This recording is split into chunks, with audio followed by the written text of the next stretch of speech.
Space, the final frontier. These are the voyages of the Starship Enterprise. Its 5-year mission, to explore strange new worlds, to seek out new life and new civilizations, to boldly go where no man has gone before. Scotty, beam us up fast. I can't change the laws of physics. I've got to have 30 minutes. Final weapons. I'm a doctor, not a bricklayer. Live long and prosper. Engage.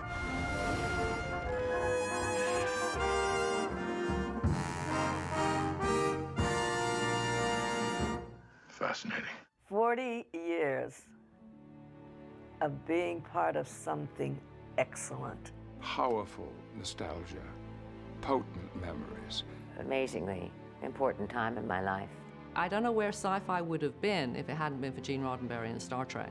Very smart man, wasn't he? Something about Gene Roddenberry's vision connected with an audience. He wanted to say something through those stories, and you know, a lot of popular entertainment doesn't even bother with that.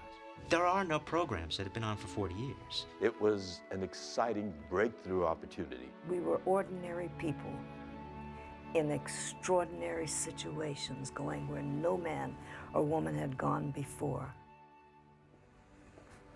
Hello, I'm Leonard Nimoy. On September 8th, 1966, the world got its first glimpse of the future.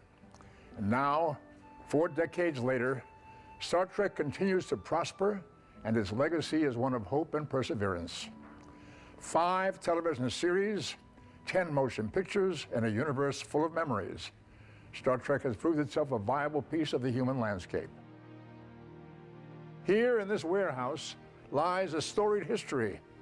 It took a crew of hundreds of dedicated people to produce the various series over the years, and here, in this vast space, lie many of the objects which played an intricate role in that history. So it seems only appropriate that now, on this 40th anniversary, we let the most loyal fans in the history of television have an opportunity to own a piece of the future. Recently, Paramount Pictures teamed up with Christie's auction house. Together, they put on an auction of galactic proportions, selecting over 1,000 of the most memorable and valuable items from the Star Trek franchise and making them available for the first time ever to the public. An adventure in itself. How did this happen? Why did it happen, and what were the results? Over the next 2 hours, we answer all these questions and give you some insight into the Star Trek universe as told by the very people who experienced it firsthand. Alert status. We're being scanned, Captain. A deep probe, incredibly swift. Back in 1966, I said that 40 years from now, I will be in New York City at the auction of Star Trek artifacts, and we will be anticipating the golden anniversary of Star Trek. No, of course, we had no idea that this was going to happen. As a matter of fact, the ratings were very, very low every season. We were a failure. We hadn't been successful in attracting an audience. I wish we had had more time because there were so many stories and development of characters that Gene wanted to do. You know, we were a canceled series. You know, gone, over, finished. With less than stellar ratings, it seemed that this show about the future would quickly become part of the past. And after only 3 seasons, the series was canceled. Star Trek was dormant for a number of years, and then finally got, as we called it, stripped, where it was on in reruns 5 nights a week, early enough for the kids to see it. Captain, we are being watched. Are you sure? Intuition? No, sir. We're being watched. Suddenly, Star Trek was some kind of a hit series. And that's when Paramount began to say, oh, I think something's going on here. Paramount began production of Star Trek the Motion Picture in 1978, assembling the original cast for the first time in almost 10 years. Star Trek's viability on the big screen continued with the wildly popular Star Trek II, The Wrath of Khan, a film which cemented Star Trek's legacy as a major force in the popular culture.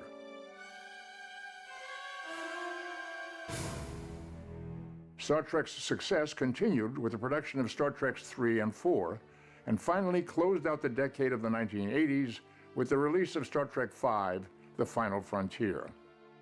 In 1991, Star Trek VI, The Undiscovered Country, would mark the end of an era as the original cast set one last adventure in the galaxy. And I thought, if they're going out, and this is going to be, they're going to stop this, this would be the one to stop it, and blessedly it was. And then the Next Gen had been sold, and as we were doing the last Star Trek VI, we were across the way. Their trailers were over there, our trailers were here, and then we got to meet and greet everyone.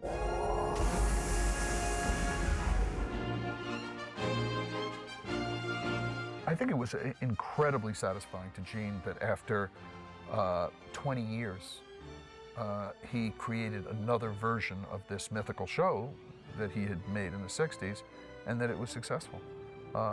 There were a lot of naysayers. There were a lot of people who said, this isn't going to work. It's not, you're not doing Kirk and Spock again. How dare you? I was asked in the first year, how does it feel to be stepping into the shoes of Captain Kirk? And I had the presence of mind to say, excuse me, but Captain Kirk is still filling his shoes very, very adequately, as indeed Bill was. They were shooting a movie when we were starting ours. These guys were the originators of all of this, and what, in 3 seasons, what Bill achieved, what he established with that character, I think, towers over everything else. Just remember that I said that, Bill. The next time we decide who's paying for dinner. When we first started on the show, we, meaning the actors in the show and Paramount who produced the show, weren't sure of how an audience was going to, whether they were interested in embracing another version of Star Trek. This is just another page in history, isn't it? When we started hearing the buzz about another Star Trek series called Star Trek: The Next Generation, we were a little miffed because we thought we personified Star Trek. And Jimmy Doohan was particularly incensed by that. You know, he said, you know, we are Star Trek. Our chemistry, our personalities, our character is what makes Star Trek what it is. The Next Generation is doomed to failure. He said, I'm not going to watch it at all. What do you make of it? I'm not quite sure. Looking back now, because the show was so successful eventually, we kind of forget about the first season, and that people were not happy that we were on the air. And they were reluctant, I think, to let another enterprise in the galaxy. And eventually, they embraced the idea of Captain Picard, and they embraced the idea that there were other officers in Starfleet, and we stayed on for 7 years and made 4 movies. Next year would be our 20th anniversary of walking on that bridge for the first time, yes. As you know, we could outrun the Klingon vessels, but we must protect the Enterprise C until she enters the temporal rift. And we must succeed. Let's make sure history never forgets the name Enterprise. Got out. With the success of The Next Generation and Star Trek's continued popularity, Paramount launched its next series in the Star Trek franchise when Deep Space Nine premiered in 1993, led by the commanding and dynamic Avery Brooks as Captain Benjamin Sisko. Soon, a 4th installment followed, as actress Kate Mulgrew broke the mold playing Catherine Janeway, Star Trek's first female captain in the series Star Trek Voyager.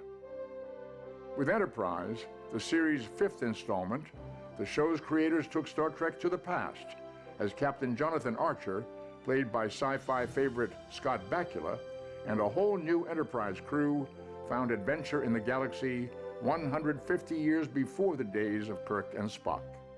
There's just been, over the past 40 years, an incredible, insatiable thirst for Star Trek, and I think with each successive show, from Star Trek: The Next Generation to Deep Space Nine to Voyager to Enterprise, there was just always great anticipation. You know, each time we launched the shows, we delivered.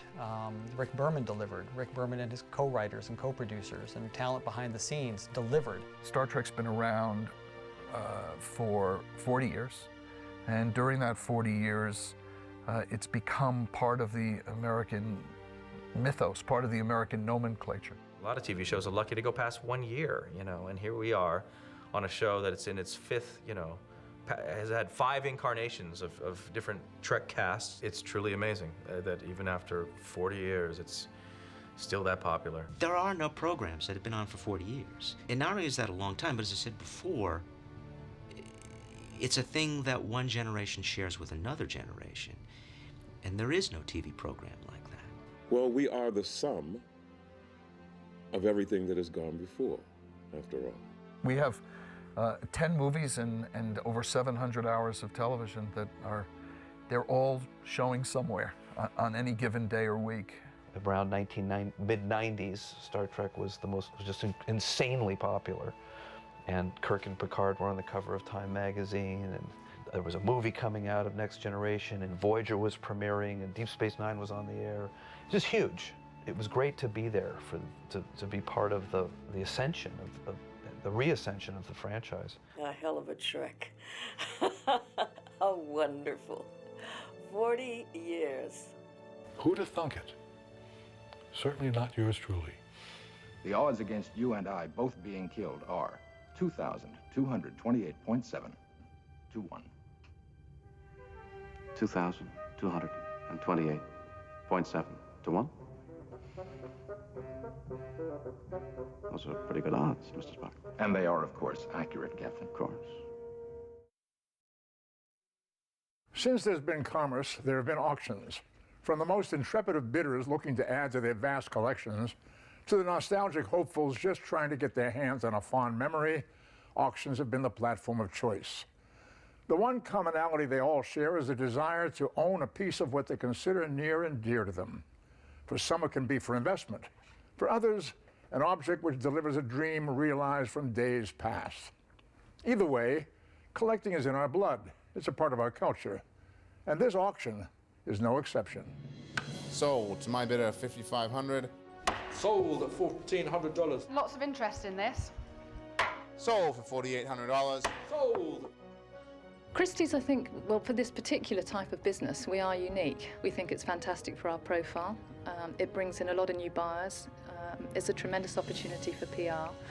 And it gives us a different dimension. And people come to us because I think, you know, we've done very successfully with these types of sales before. But given that, just the massive opportunity that was presented by Paramount of saying, you know, look at all of this and this amazing amount of property that had been so carefully kept for decades, and then to understand that you could, you know, conceivably propose to them selecting some items from that and selling it to a community that maybe is even much more broad than what they consider the cult following of Star Trek. It's pretty great. But why now, Mr. Spock? I don't know. And I think on the occasion of the 40th anniversary, it was looked at and thought, what better way to give back to the fans who were constantly wanting connectivity with this franchise was to actually own the physical pieces that they'd seen on camera is unprecedented and something that seemed very appropriate to do. This day was inevitable. We all know it. And we've all tried to prepare ourselves for the challenge ahead. Right after Christmas, we were awarded the contract, much to my shock and amazement and joy, and then to my horror and terror, because suddenly I knew we were in deep.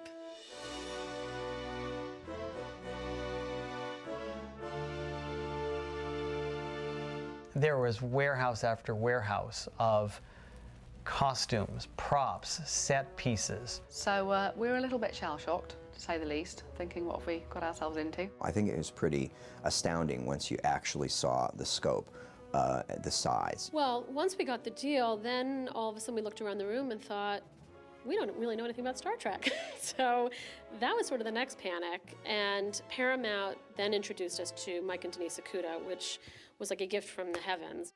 Yeah, put it this way, anybody that can write the Star Trek encyclopedia certainly is equipped to be able to help Christie's put together an auction. I mean, usually we have our own expertise in-house, which we can call on, but this is such a specialist area, and we needed somebody, or both of them, to really help us with the detail and the knowledge that they've got. They are a tremendous asset, but it's unusual to work so closely with external consultants in that way. Captain's log, stardate 2713.5. In the distant reaches of our galaxy, we have made an astonishing discovery. It seems impossible, but there it is. Any guesses, Mr. Spock? Any idea of what happened down there? I wish I could say, Captain. Circumstances were quite bizarre. However, our record tapes may show us something.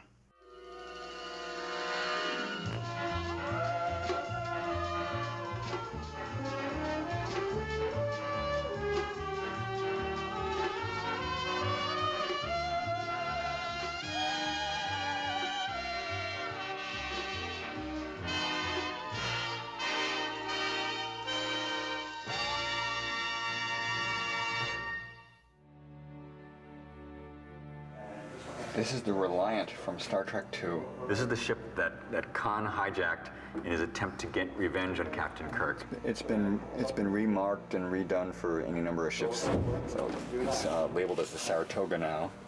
This is all wardrobe, and we have to say it was so wonderfully organized. It's rows and rows and rows. It starts with Next Generation, Voyager, Deep Space Nine, Enterprise, Star Trek: The Motion Picture. I mean, you look at those things, they were made back in 1978. They were used. It goes on and on and on. We're trying to figure out what a collector might find interesting, what a film museum might find interesting, what's interesting because it's beautifully constructed, what's interesting because it was important in an important episode, and what's just fun. Hi, Andy Foster. How are you? Hi, Denise. How you doing? Hi, Mike. Andy Foster. Hi. I started with Star Trek: The Next Generation, and I went through and pulled each cast member's Starfleet uniform. This is Captain Picard, Patrick Stewart, and picked what I thought to be the primo one. On and on and on. And then there was an episode called Q-Kid that a lot of fun costumes, Robin Hood type costumes. I pulled that. This is that collection. But what we did do to make sure, because it's very important that whoever will be purchasing these items has an authentic item, we would also not take this tag as gospel. You're checking. Yes, sir. We are checking. We are going through. We are looking at tags and making sure that this is the article. There. Yeah. Was there anything on it? No. Symbol-wise? No. I actually don't think this is it. Okay, I don't so think this is. No, this is Finnegan's. This is not the same. This is not the same. Definitely. Can you put one on? Yeah. Oh, and you've got a handlebar in here, so, and you have your... We're just trying to understand how we work this out for the client so that it's an easy experience, so that it's satisfying, so that it does credit to Star Trek, and so that it sits within, the experience that Christie's wants to offer, which is the best possible auction experience you can create. One of the best episodes of Star Trek: The Next Generation was something called The Inner Light. And Picard gets zapped by this alien ray, and in a heartbeat, he lives the memories of a man who had lived on a dead planet, who died 1,000 years ago. And in that life, he raises a family, gets married, and he learns to play a flute. Then he wakes up and he's back on the Enterprise. This was an amazing find because this is a spacesuit. We talked about the EV suits and stuff. This was a spacesuit that was used by D. Kelly. In fact, we have behind here is a tag that says Kelly, or it's written Kelly right here. You can see that? This was used on an episode called The Tholian Web. And here's the helmet that went on top. So this was actually used by a cast member. So we think it's really cool. We were very excited when we found it. Kirk Enterprise. Scott here, sir. Prepare to beam over a full security squad on my orders. Aye, aye, Captain. Captain, there's no sign of life aboard this vessel.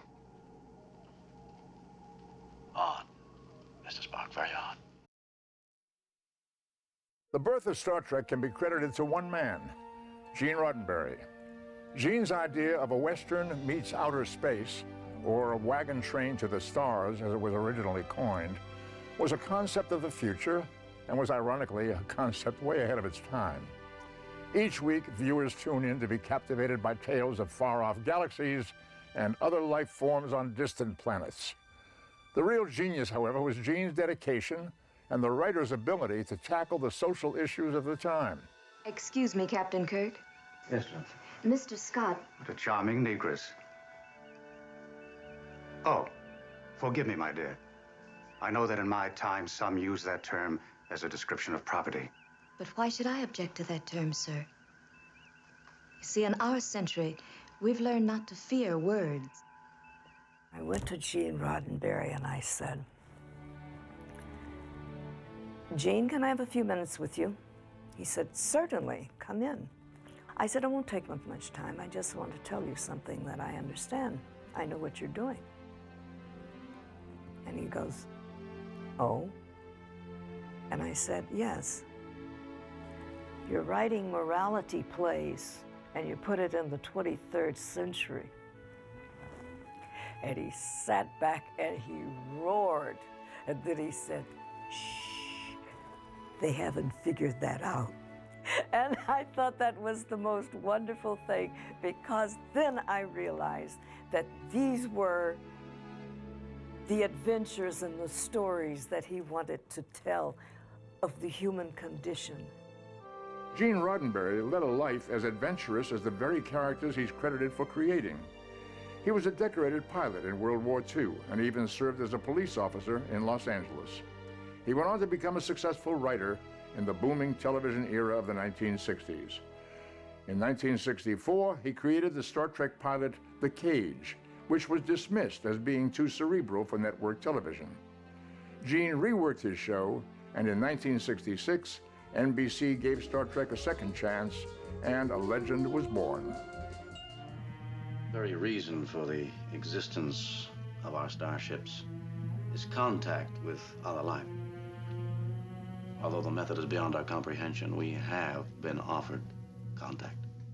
Star Trek is, and always has been, the specific vision of Gene Roddenberry, which deals with a very uplifting, positive outlook of the future. In the future, things are going to be better. Racism is going to be gone.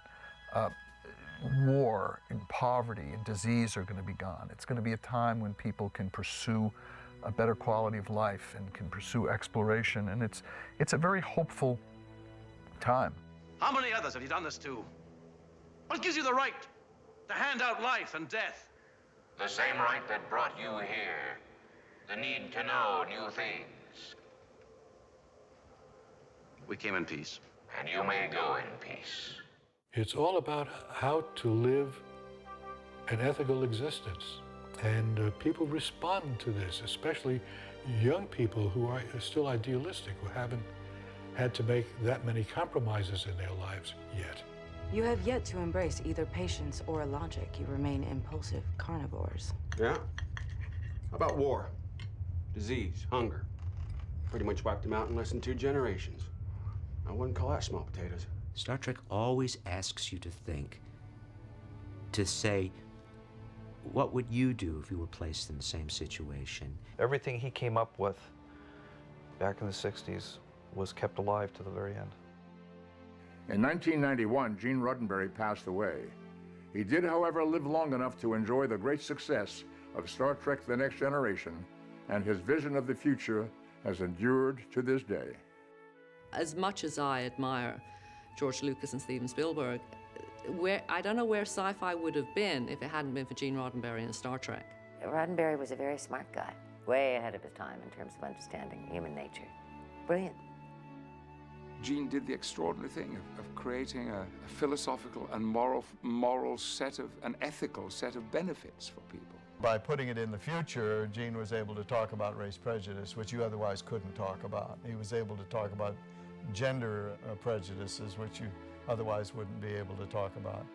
Well, a man of great vision, after all, wasn't he? Mm-hmm. Yeah, it's self-evident now. He wanted to say something through those stories, and you know, a lot of popular entertainment doesn't even bother with that. You know, let's just do something glamorous, exciting, beautiful, sexy, whatever. But Gene cared about the content, And that lasted all the way through. This is not a ship of war. This is a ship of peace. Well, I would like to think that we did our best to keep his vision of the future alive in all the shows and films that we've done. Back in the warehouse, the auction specialists continue their search. Basically, we're here to help with the kudas in any way we can. The scale of what we have here, I mean, just the crates that we have in this warehouse to go through and make the decision of whether or not they want to put it in the sale. And yeah, I mean, the costumes they have, I mean, there's thousands upon thousands of them.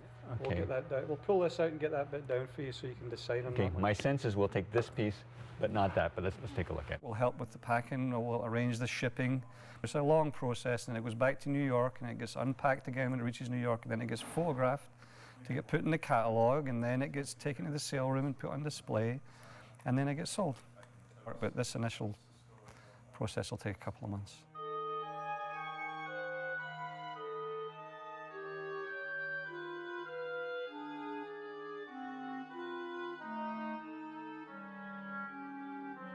I think we're doing well. It's just there's such a large amount to go through. I mean, it's just there's so much stuff.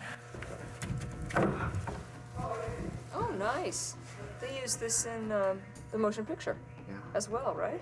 Yeah, and in Star Trek 6. Yeah. Very nice. Nice. Klingon battlecruiser. A Romulan warbird. Yes, it is. That's an ooh. Designed by Andy Corbett and built by Greg Jean. Very good. All right. Want me to pull that cloth off? Yeah. Can you tell me what it is, Mike? It's the hero model for Deep Space Nine.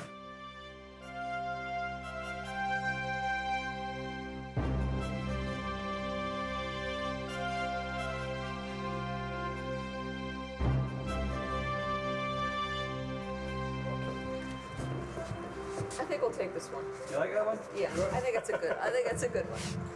This is an amazing artifact. This is the Hero 6-foot Enterprise from Star Trek The Next Generation.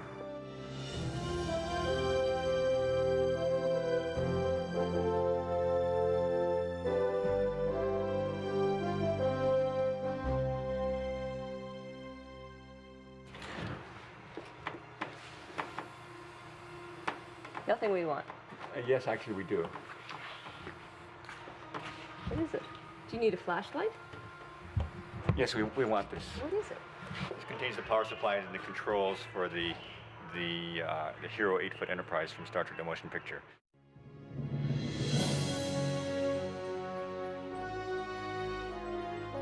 This is the Starship Enterprise from several of the Star Trek movies. There's been very, very few Star Trek models in the auction market, very few that have exchanged hands. So these are really the most iconic models from Star Trek. And having such a wide range of them as well makes sure that all of the fans can have a go at all different levels and all different price levels. So yeah, I certainly expect the Enterprise models to do really, really well. I think the great thing about the Enterprise models is A, their role in Star Trek, but also some of them have been made by Industrial Light and Magic, who also made the models for Star Wars.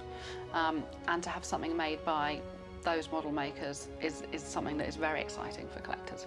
Obviously, there are ship models which is a lost art. I mean, they don't use ship models for that stuff anymore. They use CGI. So these ship details just absolutely gorgeous. So the fact that we have all these models that have been made over all these years, they're really pretty rare now. I mean, it really is an incredible thing to collect.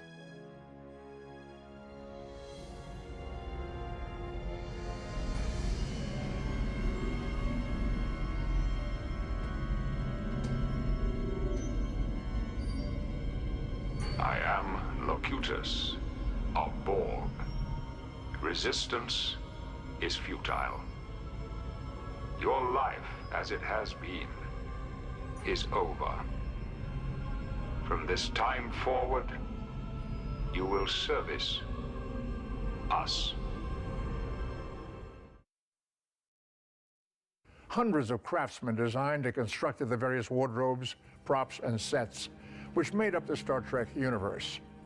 Dozens of makeup artists transformed us from everyday people to the many alien species like the all-too-familiar Klingons or Borg. The characters that have become part of American folklore, like the ever-logical Vulcans, are now all permanent fixtures in the hearts and minds of any of us who have found a home in the Star Trek universe. And let's not forget to mention a certain starship named Enterprise, without which we could never have traveled to strange new worlds. Let's go.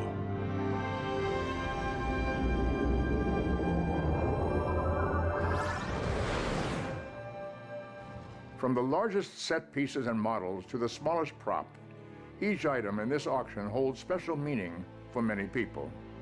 The things that people have celebrated for 40 years are available.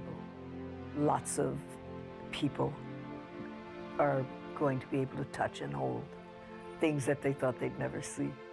It's about recognizable emotional value. I sound like an auction expert now. Recognizable emotional value. REV.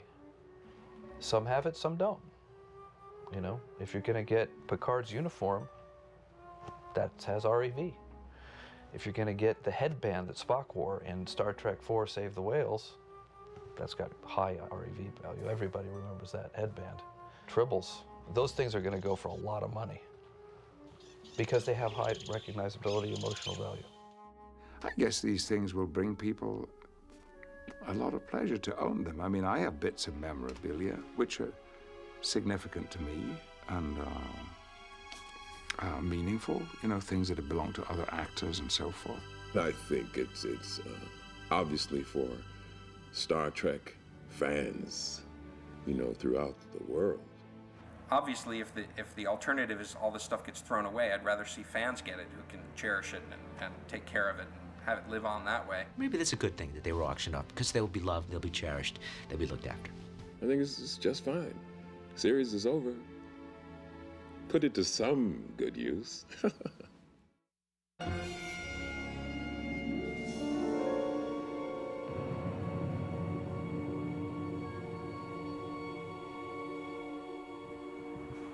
Where's Mr. Okuda? I demand to speak to him immediately. Ooh. We've got the sticky painted hero version.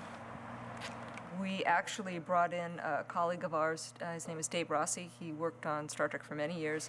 He's associate producer on Star Trek Enterprise, and he knows the subject well.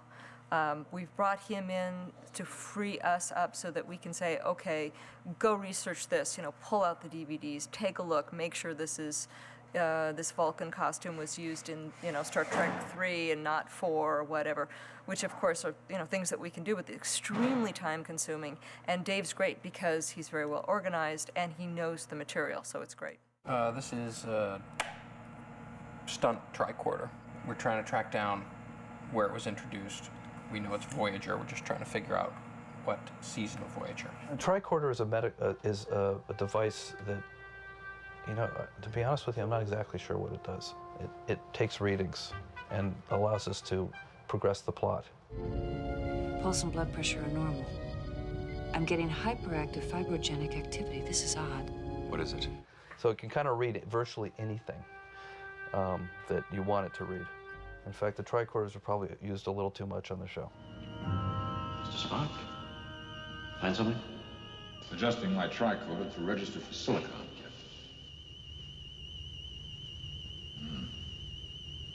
Interesting. There was something called Phase 2. It was the second Star Trek television series that didn't go. It was like 3 weeks out of being in front of the camera, and they pulled the plug, and they made Star Trek the motion picture because a little film called Star Wars came out. And so Paramount said, oh, well, you know, we have this property called Star Trek, why don't we make a motion picture? So in here are some outlines of the stories that were going to be for the next television series, Phase 2. A lot of those stories were redone and modified for the second season of Star Trek: The Next Generation. Impossible. What would a Starfleet officer be without his costume? Wardrobe in the future takes a creative vision. The costumes of Star Trek identify each character and enhance the visual spectacle on the screen. Oh, Bob Blackman, he had like the hardest job of anybody. It's hard enough to be a wardrobe designer on a regular show. But now imagine where every week you have to come up with wardrobe for different species every week. And you have to think of brand new stuff every week. The script never gave you a lot of description, which I'm thankful for, because then I wouldn't have to sort of fight preconceived notions of what they should be, whereas I could become much more of the creative force by saying, you know, these guys seem sinister in this way, or they, you know, this guy seems smooth and sort of oily, and maybe he's like a used car salesman, or maybe he's like a, you know, a hired gun, or maybe he's, you know, I could take it in another way that sort of would be my interpretation of it. So when you think about Bob Blackman and his imagination, huh? All these people, you know, different species, different shapes, sizes, huh? The Vidians, these are organ-eating aliens. What does an organ-eating alien wear? Right? 7 of 9.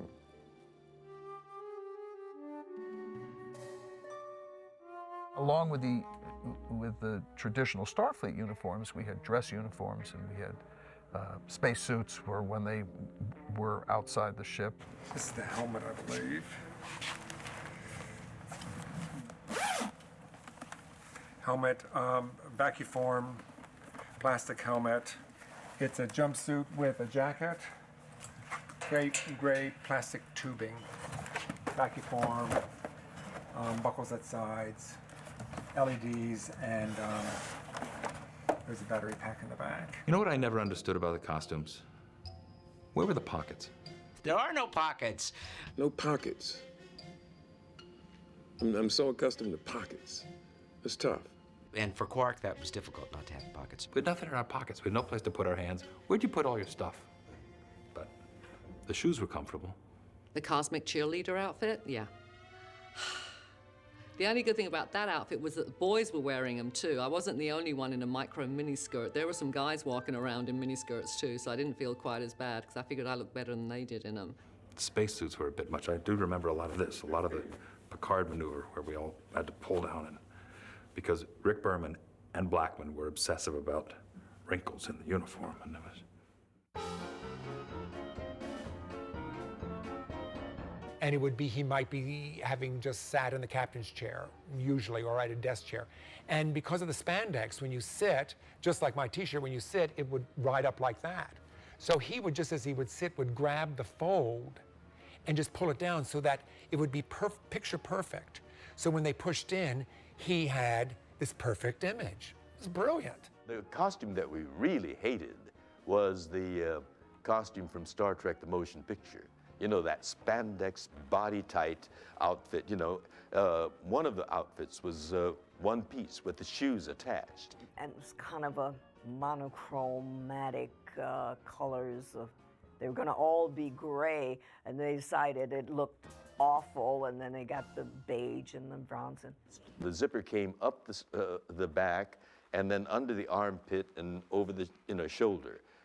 Grown men and women couldn't answer Mother Nature's call without our dressers following us into the men's room or the ladies' room.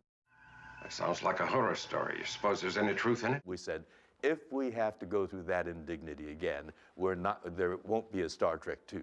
And that's why you saw the design of the wardrobe change from Star Trek: The Motion Picture to Star Trek II: The Wrath of Khan. You can't be serious. The thing is virtually made out of stone. Help it. Treat it. I'm a doctor, not a bricklayer. You're a healer. There's a patient. That's an order. It's hard for me to think of Star Trek as being over 40 years young. I have vivid memories of my first days on the set, reading my first lines and reluctantly saying farewell when it all ended. Little did any of us know then how global and far-reaching this little TV show would grow to become. I still remember putting on my first set of Vulcan ears. It was uncomfortable, but within a short period of time, these little ears would go on to become one of the most familiar images of modern science fiction. They're instantly recognizable. The collaborative effort delivered throughout all these episodes and films is truly amazing. Writers, Set designers, prop and model makers, directors, cast members, everyone behind the scenes had an undeniable role in making Star Trek the global success it has become. Wrong! Assistant manager for policy and clientele. Reporting for work, brother. What? Did you think you could just walk back in here and get your old job back? Actually, I'm a spy, working for Starfleet. But don't tell anyone. Federation's more desperate than I thought. Michael Westmore is a dear, dear man who I met from the very first day. He created not only the Ferengi, but the talking box that was my first performance. And that took 5 hours of makeup. And he applied it. So the first person really I ever met or spent time with was Michael Westmore. And how he was able to create thousands of different makeups, I have no idea. But he did. And he deserves all the credit that he gets. There's lots of things in nature. In fact, I drew on Earth and nature for almost absolutely everything. Didn't try to think out outer space, something with 10 different eyes. It wasn't like looking at something really bizarre. You were kind of familiar with it. There's a Romulan forehead. Box of them. Romulans fast. Fine, you want to do a Romulan? Okay, send them in. We got foreheads, we got ears. When you're working in a studio and a show as aggressive as this was, you had to be on your toes all the time. It had to work. You're getting paid to be creative. You're getting paid to do a job. Tomorrow morning, the producer wants some sketches on his desk, and I can't go in and say, I didn't feel like it. Didn't feel it great. Well, and they come. It's surprisingly enough, you probably would design the exact same thing a week later as you would now. Resistance is futile. Here I did his forehead, and it's just that he had such a long neck, and we hadn't done this before, that I thought, what about if I do some kind of a shoulder thing? So that's what I did. I sculpted from here to here, and we made those shoulders. That's why all the Cardassians. That's how the Cardassians got their shoulders, because Mark Alimo had a big neck. And we're talking about the shoulders that go down. Yeah. And here's the face. This was the one that I designed for the Klingon on Enterprise, the first one you see in the pilot. Klingons, there were no rubber pieces. They painted people brown and for the original Klingons. And that was it. There was no foreheads, there were no noses, there was no teeth. So I created that with Worf. And then we went on from there. You know, you always drink alone. It wouldn't hurt you to seek out a little companionship. I would require a Klingon woman for companionship. Earth females are too fragile. This is basically like Brent's box almost, with all his gold powder in it. This makeup would be literally packed into his skin, and then the gold powder would be packed into that grease. Brent's hair was lighter on the edges.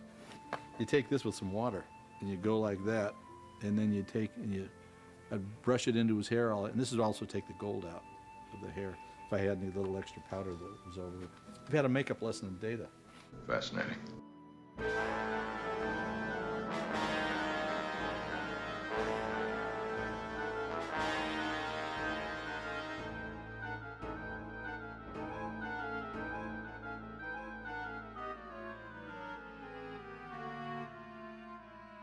We've been here nearly 3 months working on it, so it's a large project with a great deal of property to take care of.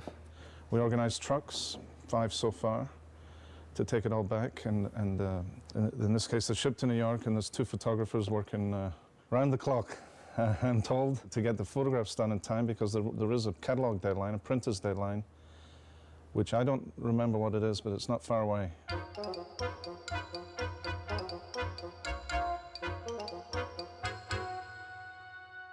And we're sending out the 5th truck. There's everything in this truck. There's models, there's furniture, there's phasers, there's rifles, there's paintings, there's everything imaginable is on this particular truck.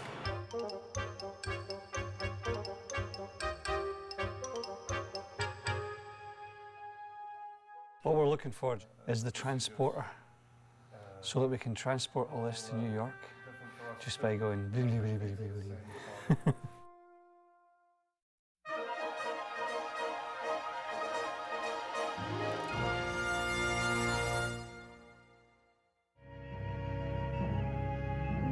There's still so much of their work to be done in the galaxy.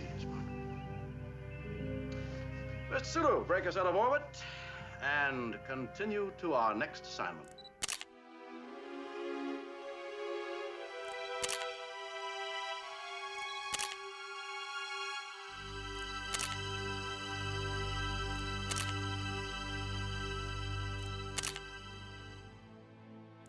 Here we are at the warehouse in the Bronx, and we've got all of the things that have been shipped from Paramount in Los Angeles to us, and it's all got to be photographed, every bit of it.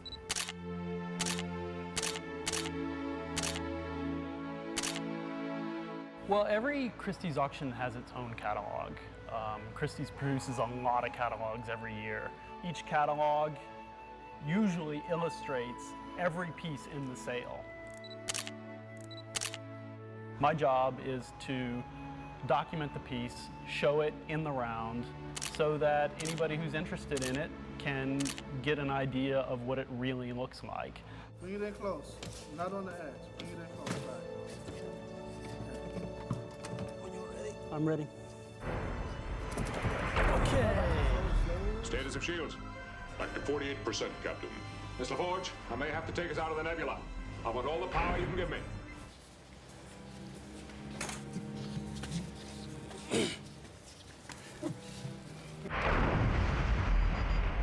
Direct hit, Deck 9. Damage report. Structural latching system integrity breached. Prepare to take us out of here, number one. The larger models in general take a lot more time than the smaller ones. I took 2 shots of it, and I spent a total of 3 hours on it, which is a while, but it's not too bad considering how large an object it is. Fire up the engines, half impulse till we clear the nebula, then punch it up to warp 9. Ready phasers, load forward torpedo bays. Engage.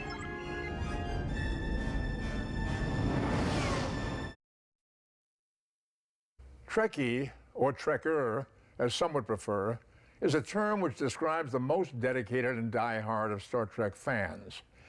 As the years have progressed, so have the love and desire for Star Trek. If one is looking for evidence, one need look no further than any number of Star Trek conventions which take place in most corners of the world on any given weekend.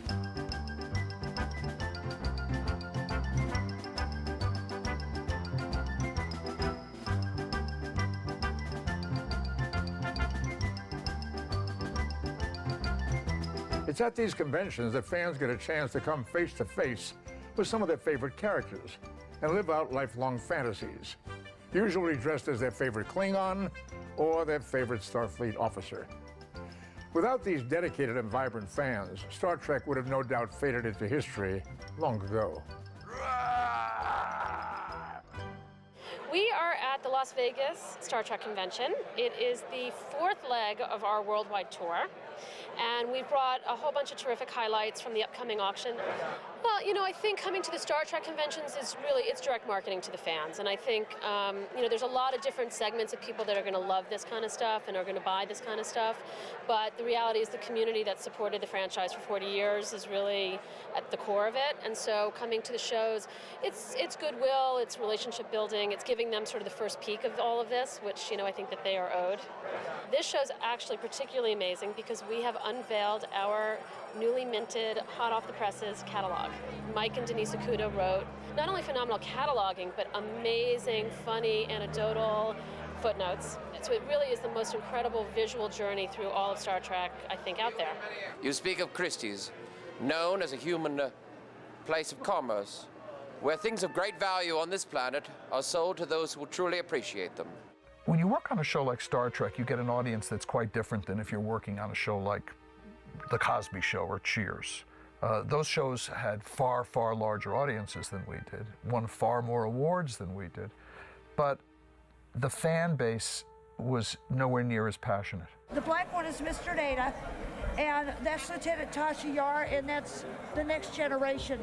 of Starfleet poodles. We have had another set before that. So we've had a lot of poodles. Hey, Data. Don't talk like that now, come on. I hadn't encountered people like this before.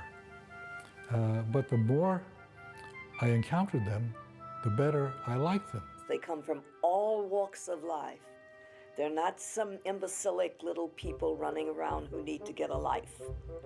They are human beings of great quality.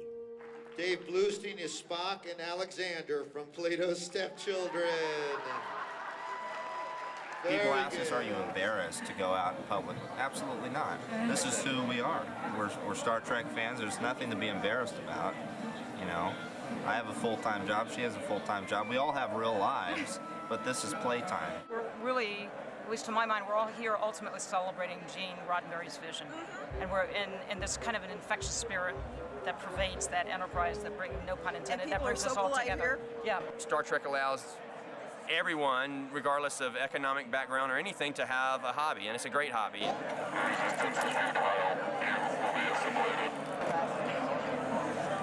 You know, they're very loyal, they're very warm, you know, people. I mean, there's people. You've got Star Trek fans that may dress up as Klingons and Vulcans and wear weird things. But you've got, you know, football fans who paint their faces and they've got their hats with the 2 beers on it and all that.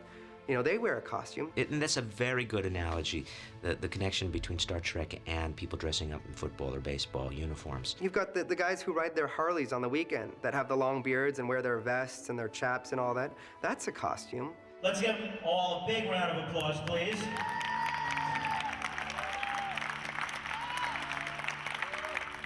Because without the folks turning it on, without the folks supporting it, talking about it, sharing it with each other, then there is no Christie's auction. You see what I mean?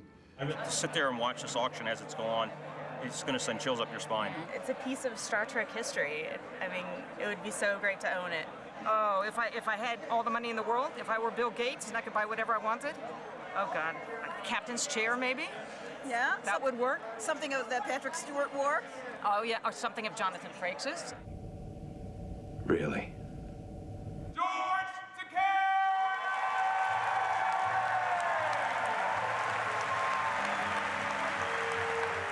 We had fans from Australia, from Asia, from Latin America, from Europe, and of course from all over the United States. So it is a global phenomenon.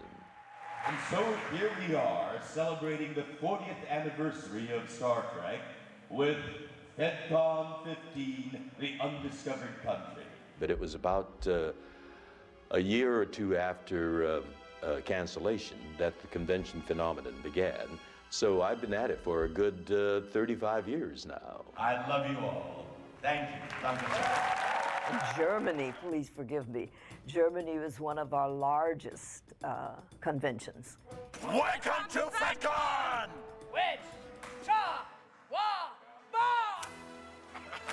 For example, I wrote a song for the Beatles, Let It Be. It's in Klingon, Bom Bom Wee.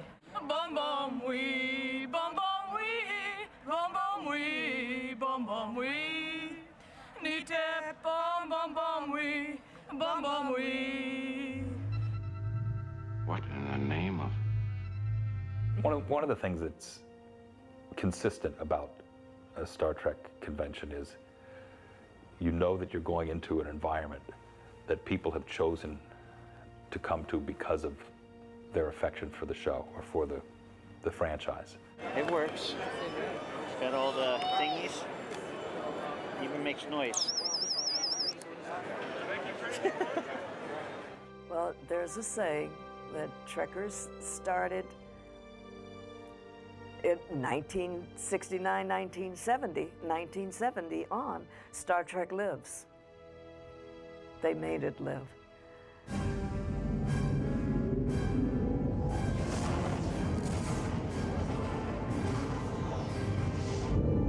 I'm picking up a Polaron beam.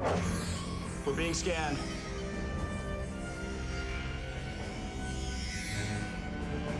Think good thoughts. Shields to maximum. Stand by all weapons. My God.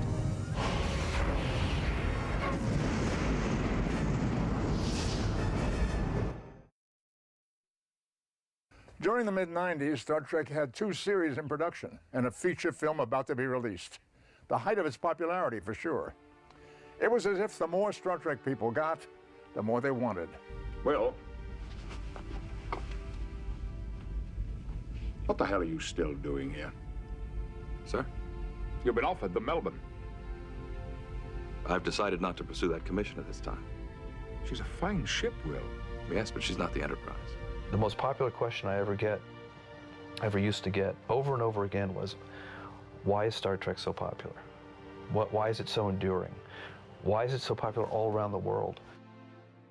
I'm in show business, and yet all my life I've always hoped that, in addition to entertaining, which is primarily what we're committed to do, we're entertainers, but I always wanted to believe that along with that entertainment, we could have a modest little ambition, perhaps, that we could also change the world.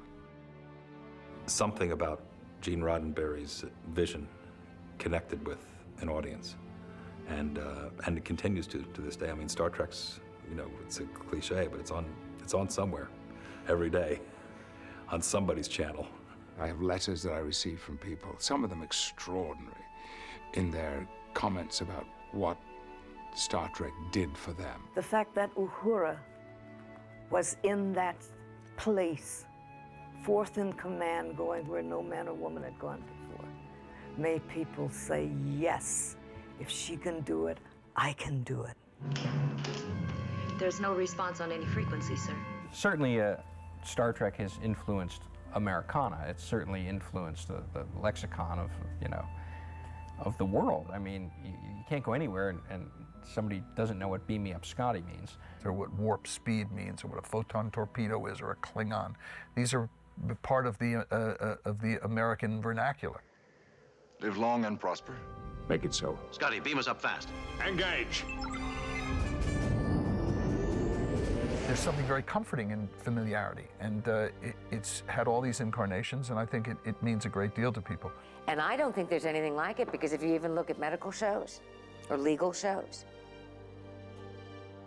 I don't know a lot of doctors and lawyers who watch doctors and lawyers shows, but almost every scientist I've ever known loved Star Trek.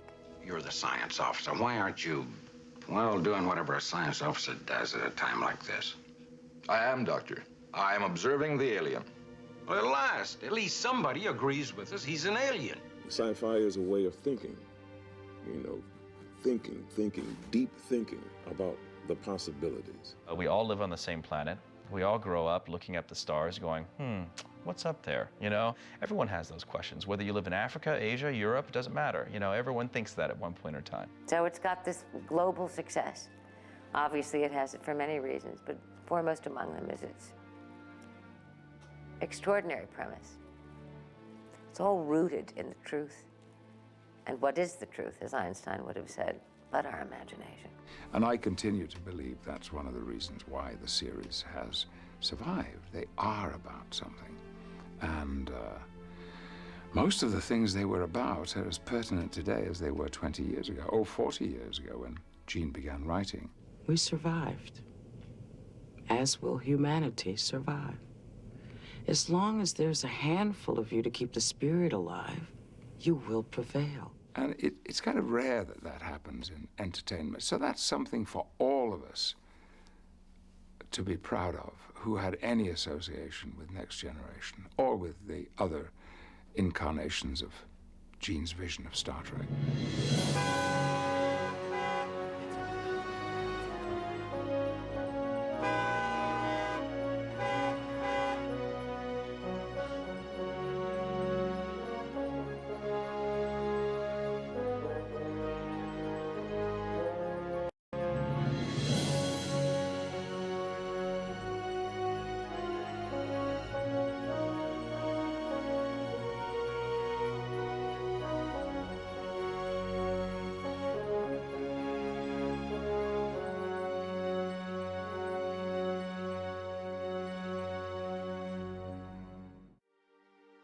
Generally, a view at Christie's is between 5 and 7 days. This is particularly short just because this is a rotating gallery and there's always stuff coming in and out of here. So we basically had 4 days to set it up. It will be on view for 4 days, comes down, and then we have the sale. Well, we get our regular sales, but this obviously takes a lot longer to set up because it's more complex. There are many lots. I mean, 1,000 lots is a lot of lots to have in one sale. And we've had to recreate a lot of things in terms of the sets, etc. So clearly that's more of a logistical setup time. It's been a test. I mean, there's, again, so much volume for this kind of sale that bringing this in and staging it and lighting it up and making it look really fabulous, because it's not just about having access to it, but it's really like a curated show. It's like an exhibit. It's like going to a museum. So it is installed in a way that really makes it look its best. And in fact, when I was walking down when we were finishing setup, there were a couple of guys, I think they were from the company that's been doing the load-in with us. And they said, yeah, and then they're taking it down in like 2 days. Can you believe that? And it was just fun because in the end, that's what we're about. We take all the measures we need to make it look as special as we can imagine it, and then we take it down, and it's gone.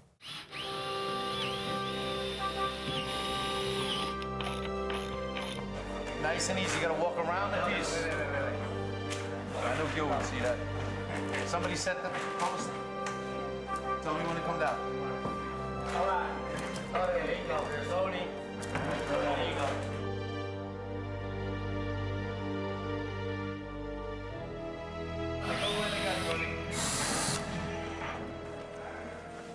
You guys gotta have faith in me.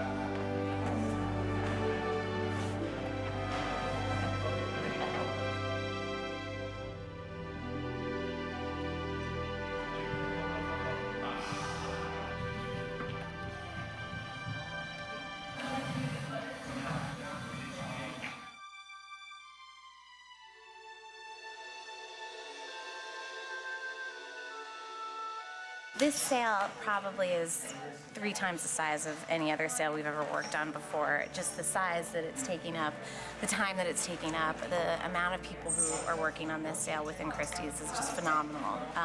And everyone's been doing an amazing, amazing job.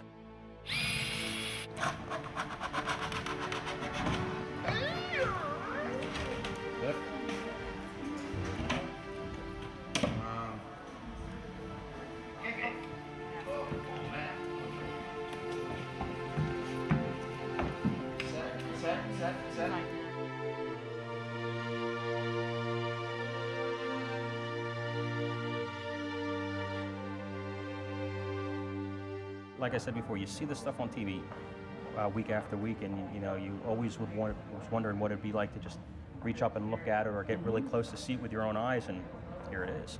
And that they have things from the original Star Trek is just the best.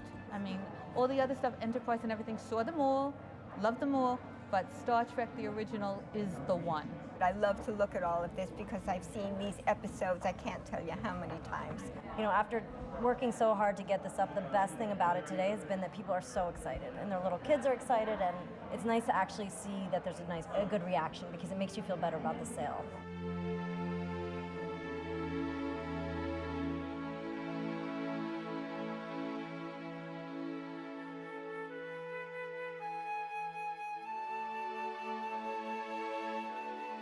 "40 years of memories, an historical collection of props, models, wardrobe, and behind-the-scenes memorabilia, all destined for a new future, their values based on their roles from the past. Just how valuable will these items prove to be? When we return, we'll find out as the stage is set and the greatest auction in the universe begins."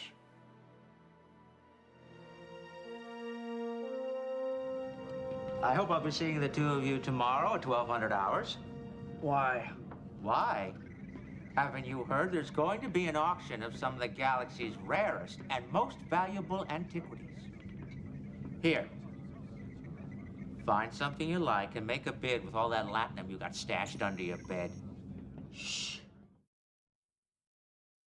So, after months of planning and preparation, the wait is over. This partnership between high-end auctioneering and high-end entertainment has come to fruition. The lots have been selected, photographed, and cataloged, and placed on display for all to see as a single collection one last time. Where will all these great treasures representing the last 40 years end up? Your guess is as good as mine.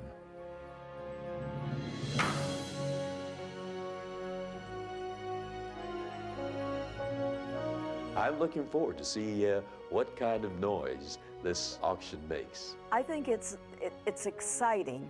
I think it will stimulate a kind of multi-leveled, multifaceted response. It should be quite successful. Historically, in terms of television, yeah, these things are important. I'm pretty sure from all indications that it's going to exceed the expectation. So we're going to start with our first lot. Everything will be shown up on the screen. We're starting with Next Generation Movies, manuscripts and production art. And for the first lot, this is the call sheets and costumer notes. How about $300 to start this? Okay, $300, gentleman's bid at $300, $350. At $350 on my left now at $350, $400 online.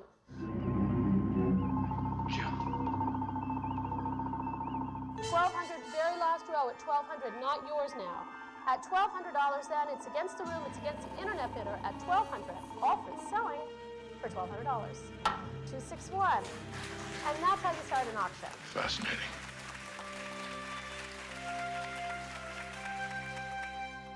I guess the interesting thing is when you make a film or television show, the props, the costumes, those are all tools for production. And you don't really think of it beyond that. So to have these things preserved, to have these things going into the hands of people who are going to love it, it's a bit of validation for us. Yeah. This is the hero model of Space Station Deep Space Nine. It was in every episode of the television series Deep Space Nine. It's designed so that you can rake the light across it, and the detail comes out of it, and you get the sense that this isn't just a 6-foot model, but it's hundreds and hundreds of feet in diameter. Nowadays, many visual effects are done with computer-generated images. So the role of visual effects miniatures is steadily shrinking. And the Deep Space Nine model, I think, is truly fabulous model. How about $4,000 to start? $4,800 on this side now. Yeah, that's my girl. $20,000, $50,000, $60,000, $70,000, $80,000, $90,000, $100,000, $110,000. Selling for $110,000.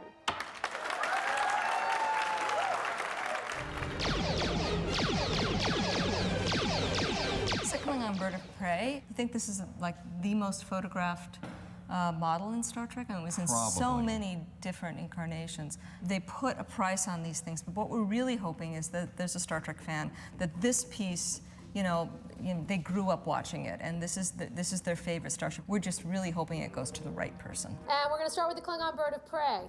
$40,000, $50,000 with Kate, $70,000, $80,000, $90,000.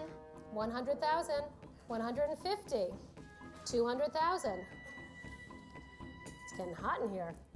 Last chance for $260,000. Laura. I thought that too. I'm like, what would I want from this auction? But see, I have to go back in time and think, I could have had anything from these damn catalogs. I have a storage room with nothing but Star Trek stuff in it. All of it, my own is a prize. It's not stuff that I've nicked. I didn't walk away with things. Maybe I should have done. I have a few souvenirs. I wish I'd taken more, actually. Now they're selling it, I wish I'd taken more. I would have taken this little Tootsie if I could have. Of course, I can't get away with that. Don't be me. I was offered any number of the original costumes, and I know, I had more of them and, time to move on. And I had some personal things that I let go, for which I regret now.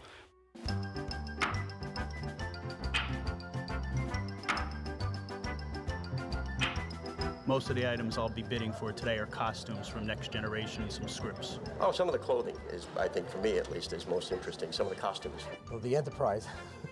I would like to just get my hand up to say I bid on it, but I have no chance of winning it. But that would just be cool just to bid on it. I really wanted to get the backlit Cardassian symbol. Oh, there's a few pieces that I'm interested in having. I spent probably, I don't know, twice as much as I expected to. It's crazy. we expected the prices to be higher than the estimated, than in the book, but not this. Not that much. There's phone bidders, there's online bidders. You don't know where the bids are going to be coming from. I'm selling online for $4,500. Sold. I can't bid too much. My wife will do things that will be unspeakable to me if I go too high, so. Ask Saul. Saul, are you scared of her? Yeah, I'm scared of her too. He's scared of her too. She's very scary. We're both scared. I think wardrobe really has a high value, will have a high value because it's stuff that characters wore. These were actually used in the 1964 and or 1965 pilots, and they originally were color blue, and with time they faded and changed color to purple. I was one of the people who really hated my uniform. I was not a spandex fan, and I would have been happier in sort of loose. A nice Armani suit would have suited me. Lot 686, late season version of Captain Picard's Starfleet uniform. Bid online at $3,000. At $4,000, bid in the room at $4,42, $4,500, $7,000, a new bidder, $9,000. For $9,000, then was selling to the online bidder, sold at $9,000, $3,405. I did see that the Dixon Hill trench coat and the fedora got a reasonable price, and I actually think, had I been in the room, I might have bid on that. If only it's something that I could actually wear. I like that one. I'm just gonna get going, and I'm gonna get this one. $1,000 then. Our youngest bidder here, $1,100. A new bidder here in the room, $1,200. She's back. My little friend's bid, $2,800. This is Helen of Tribeca, and a third-generation Trekkie, starting with my mother, through me, and I've passed it on to her. But come back here. Oh, now she's shy. She wasn't shy when she was bidding. You can't bid against her. I mean, look at her. She has that lovely smile on her face, and smart move. Gonna sell for $600.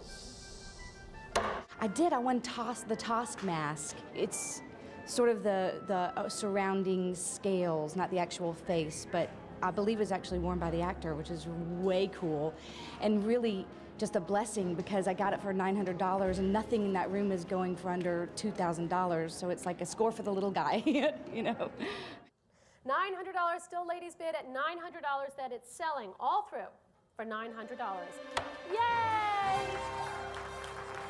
Like I kind of feel like throwing up, I'm so excited. Bones, what is it?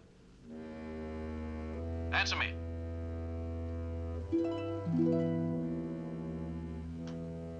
Jim, this ship is dissolving. My hand just passed through a man and a table. Get back up here on the double. 978 is next. Dr. McCoy's spacesuit from the Tholian Web at $40,000, $42,000, $55,000, $75,000, $85,000, $100,000, $120,000. Selling to the phones for $120,000.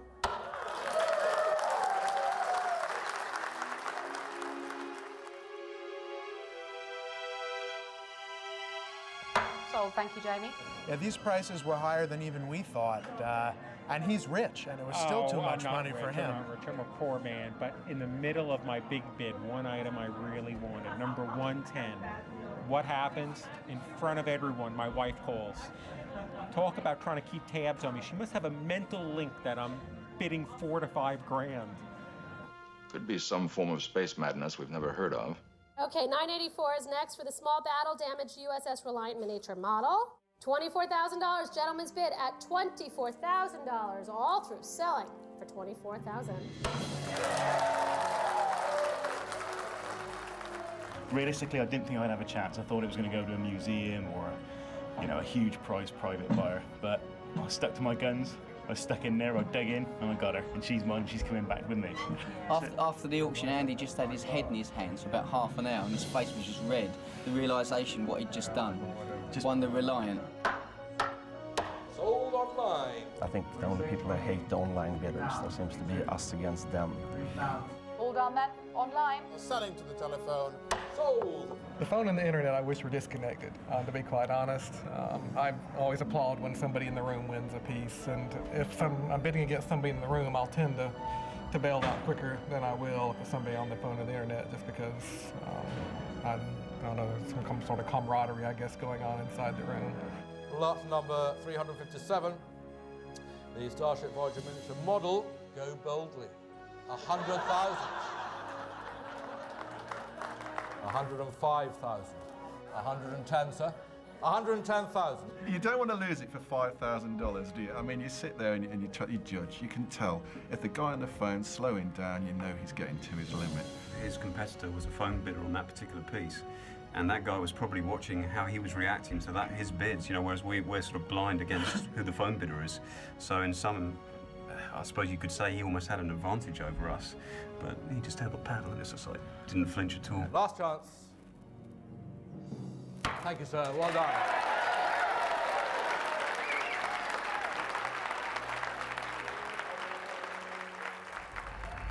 I found this inside.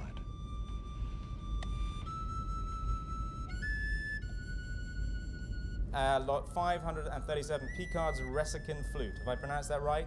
2 pieces in the lot here. It's been a little bit of interest in this. That damn flute. You'll see. I want the flute. Captain Picard's flute. That's why I came, and how I got interested in it was to see if I could pick up the flute. And everybody I've told that I was coming here, their first question is, are they auctioning off the flute? That flute's gonna go for 10 grand. And, well, we can start this straight away at $13,000. Any advance now at $13,000? 35,000 online. Last chance at 40,000. Sold at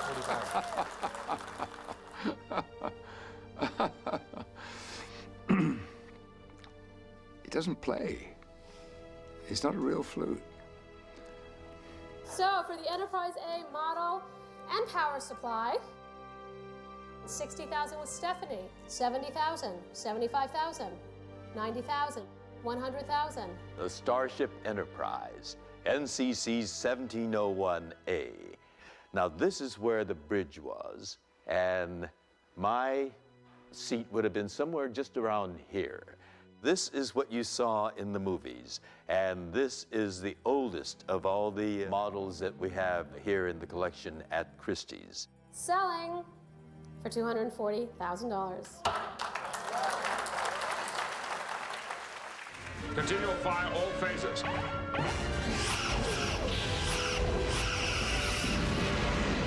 Lot 712, Starship Enterprise D. 5,000 ain't gonna cut it this time, I don't think. It's 100,000, Jamie's bid. 110,000, Kathy's bidder. 130,000, 150,000, 200,000, 300,000. Don't clap yet.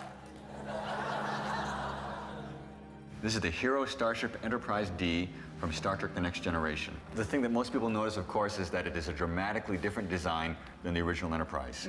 And Andy Probert, who designed the ship, was under orders from Gene Roddenberry to make sure that you knew that this was a whole generation beyond what Kirk's ship was. It's truly a beautiful piece. 400,000. 450,000. At 500,000, we have it.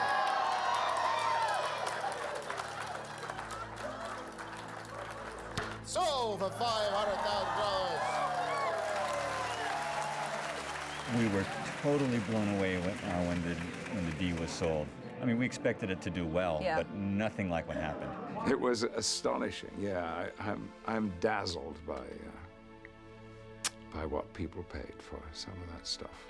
We achieved our goal, and our goal was to, like I said, and I've said it so many times over the months, is to get this stuff into the hands of the fans, because we know that they're going to keep it, they're going to treasure it, they're going to keep it safe.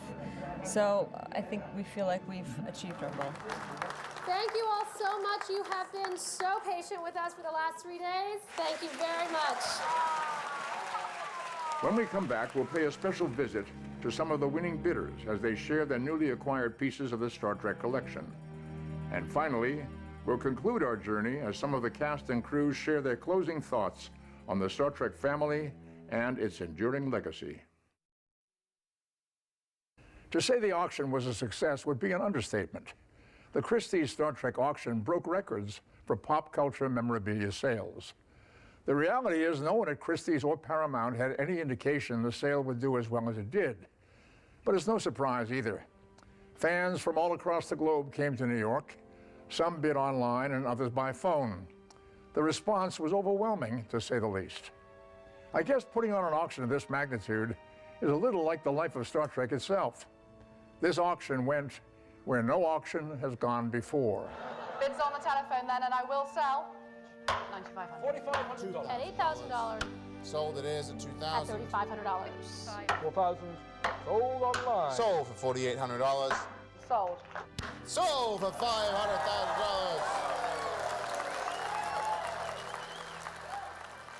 With the auction over, all 1,000 lots have found new homes. But to see them for yourself, you might need a passport. So here we are a couple of months after the auction. We've gathered some of our spoils of war together and managed to get some of the guys together who were there bidding in the action. Some amazing pieces. It's just a handful of them that we got on display today. One of my key pieces which has come back with me, which I was mildly happy about getting, was the Reliant here, a little baby. I was sure she was just going to escape and I wasn't going to get her, but managed to get her, and she's back here with us now, back home and safe. The whole thing was amazing, the auctioning off all these pieces, Paramount, and just had a brilliant time. You know, with all collecting, things are worth what they are worth to the individual who wants them. Behind me I have my crate that came with all the goods from the Christie's auction, and having it sent over the Atlantic, and it's finally here. We have to find the guns.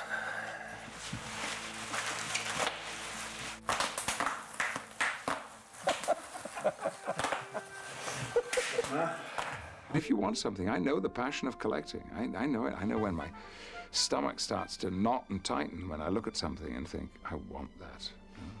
Behind me is our ship that we were able to purchase at Christie's. It's the Crema class starship from an episode of Deep Space Nine. Considering that I paid $4,000 for this ship, I think I got a bargain. So I'm very happy with it. I have my one of my original earpieces, and I think that was touched my heart. Because every time I see it, I think hailing frequencies open. You know.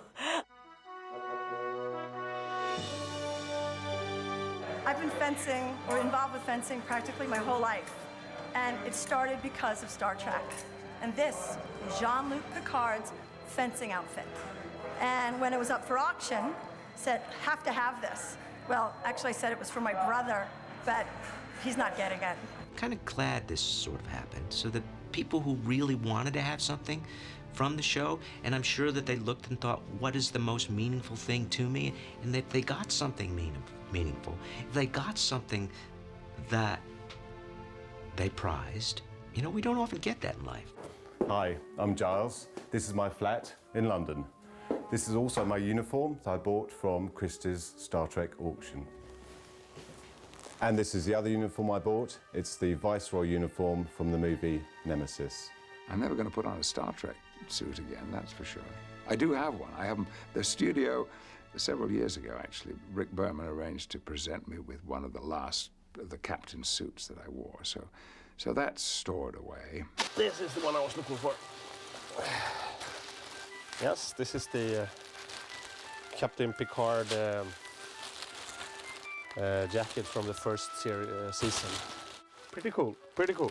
My desk was up for sale. And I looked at the catalog before the auction, and I was, for a moment, very, very brief moment, I was tempted. I thought, wouldn't that be fun to have my desk again and have it always there? And then I thought, well, no, it's not a desk, it's just a prop. It's a piece of, you know, constructed furniture. So this is my Star Trek room, and it covers all TV series. What we have down here is Data's Arm, which we got from the auction, if you have a look in there. Great, great piece to have. Okay, not only did I get the real Voyager from Christie's, but we also got an Enterprise C. I mean, to have a Voyager and Enterprise is fantastic. To have either one of them, I'd be pleased to have both. Happy guy. The transporter is the one of the things I would have just looked by, but the guy next to me just happened to say, you know, try this. Everybody needs to do this at least once, and he's right. Everybody needs to slide these slides, I think, who's ever watched the show. But of course, I had to go home and record the real sound so I could play with the buttons and make it look official. And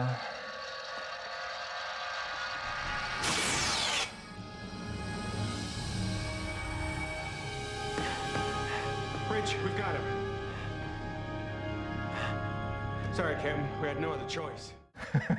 Brings a little Star Trek home to you, just being able to do something like that. 3 years ago, I didn't even know your name. Today, I can't imagine a day without you. Captain Janeway to the bridge. When I look back, I have fond memories of working with the cast and crew. And some of my closest friends that I'm in contact with today are from Star Trek. Which just goes to prove that when you travel the universe together, there's a good chance you'll form a bond for life. I don't think you've lost a thing. And I think you've gained more than you realize. You're happy here. Happier than I've ever known you to be. There's a sense that you're a member of the Star Trek family, for lack of a better word, and that you're responsible for a certain amount of Roddenberry's legacy and vision, and the relationships of the characters of the shows were very similar, and I think that the relationships of the actors were as well. The happy memories that I had of that time, and they're largely really very positive, and you know, working with those guys, they taught me to be irreverent and to enjoy laughing. I loved them all. You know, in the end, when I had to do all those scenes of saying goodbye to them, it was just hell. It was hell. When I first took command of this post, all I wanted was to be somewhere else. Anywhere but here. But now, 5 years later, this has become my home, and you have become my family. I enjoyed the crew immensely. I enjoyed, working with very, very talented people. I enjoyed the writing. And the writing was very intelligent. I laughed every day. I feel very blessed in that my professional colleagues have become, over the years, good personal friends. And, some of them we've lost. Jimmy Doom was a particularly dear friend. I used to call him my favorite drinking buddy. And in this derivative, mixed with alcohol, it merely deadens certain nerve inputs to the brain. Oh, well, any decent blend of scotch will do that. Oh, the irascible Jimmy Doohan, Scotty. You know, he was always blowing off and then coming back and hugging, so you kind of got used to him being that kind of way. DeForest Kelley was a very sweet man, a very courtly gentleman of the old school. DeForest Kelley, I loved him very, very much. By golly, Jim, I'm beginning to think I can cure a rainy day. Can you help? Helped it? I cured it. I wish that Gene could have, lived another 20 years and seen how his legacy has grown and grown and grown in this way. In the period of time that I was dealing with the 4 series that I worked on, we produced 620-something hours of television, which is a lot of television. And I think the fact that the franchise is taking a bit of a rest now is going to be good for it. I think people will be always looking to see if it can't be, sparked into life again. Because as I've said before, the issues, the stories that it has are for all time. We can't be afraid of the wind, Ensign. Take us to Warp 4. And for the foreseeable future, the original, the classic series, Next Generation, Voyager, Deep Space Nine, Enterprise, there will go on screening too. This isn't the end. You say that with remarkable assuredness. I don't know, maybe if things don't really work out for me, I could, like Brent used to say, we can always put our suits on and we can do bar mitzvahs and, birthday parties and things.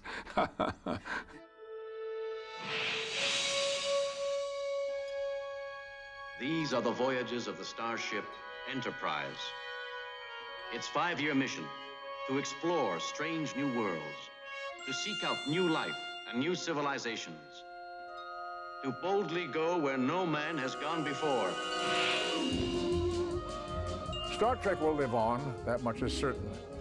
In the coming years, a whole new generation of fans will be exposed to the adventures that have kept us coming back for more over and over again.